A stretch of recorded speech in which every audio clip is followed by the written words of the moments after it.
Pelaporan dan Analisis Transaksi Keuangan (PPATK) menerima 43 juta laporan sepanjang 2025.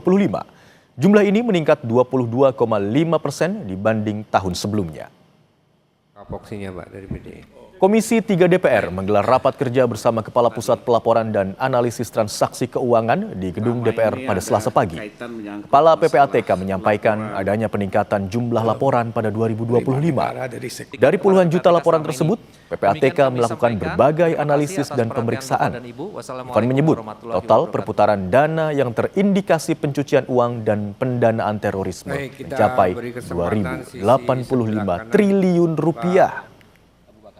Sebagai focal point rejim anti pencucian uang serta pencegahan pendanaan terorisme dan pendanaan proliferasi senjata pemusnah massal atau APU PPT PPSPM di Indonesia, PPATK telah menerima 43 juta laporan dari pihak pelapor, meningkat 22,5% dibanding tahun 2024 yang berjumlah 35,6 juta laporan. Jadi saat ini PPATK menerima 21.861 laporan per jam di hari kerja, itu meningkat dibandingkan dengan tahun 2024 yang hanya sebesar 17.825 laporan per jam. Sekarang menjadi 21.861 laporan.